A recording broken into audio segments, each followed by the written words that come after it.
doğayla barışık ve doğayı taklit ederek kimyasalsız biçimde yapılan tarımın adıdır. Dolayısıyla bu agroekoloji endüstriyel tarımın yani zehirle yapılan tarımın da karşıtıdır. Agroekoloji bütün insanların ve doğanın hakkıdır. Çünkü agroekoloji doğayı bozmaz, ekolojiyi tahrip etmez, yeraltı ve yerüstü sularını kirletmez, biyoçeşitliliği önler, insan ürünlerin hepsi sağlıklıdır ve besin bakımından da zengindir. Ama endüstriyel tarım için bunu söylememiz mümkün değildir. Şimdi agroekoloji dünya üzerinde birçok yerde hayata geçirildi. Türkiye'de de belli çok nokta yerlerde var. Özellikle Brezilya'daki Mesete bu konuda önemli bir örnektir. Yaklaşık 2 milyona yakın 2 milyon nüfuslu 400 bine yakın bir ailenin fiilen yaptığı bir iştir ve orada da her şey gerçekten sağlıklı ve ekoloji kendi döngüsüne dönmüş vaziyettedir. Türkiye'de bunlar nokta yerlerde yapılmaktadır.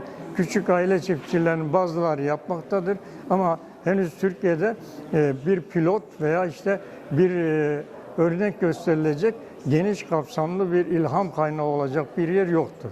Bölgede Güneydoğu Anadolu bölgesinde çok rahatlıkla yapılabilir. Çünkü burada hayvancılık da çok iyi, meralar da çok güzel. Agroekolojinin en büyük özelliklerinden birisi bitkisel üretimle hayvan yetiştiriciliğinin bir arada yapılması, hayvanın gübresinin bitkisel üretime aktarılması, bitkisel üretimdeki elde edilen ürünlerin de hayvanlara yem olarak verilmesi sonucunda ne dışarıdan fenli yem alınır ne de dışarıdan kimyasal gübre alınır ve onun sonucunda da elbette ki ürünler çok daha sağlıklı olur. Güneydoğu Anadolu bu konuda pilottur, en az kirlenen topraklara sahiptir ve olarak da üretim biçimi olarak da uygundur. İklimi de çok müsaittir. Şimdi yerel yönetimler bu konuda adım atabilir, şöyle adım atabilir, lojistik destek verebilir ve toplumun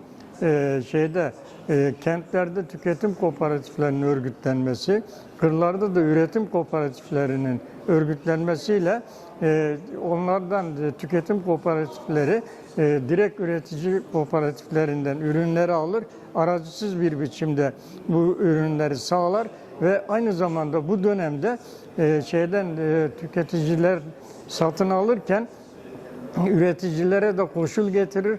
Koşulu da olur. Kimyasal kullanılmayacak denir.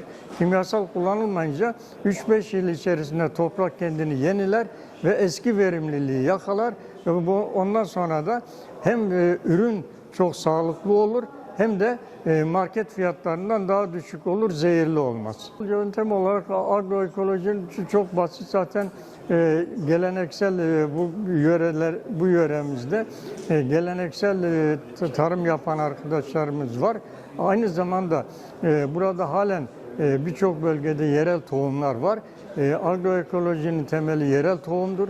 Bu yerel tohumlar kullanılarak ve yerel pazarlar da inşa edilerek bu yapılabilir.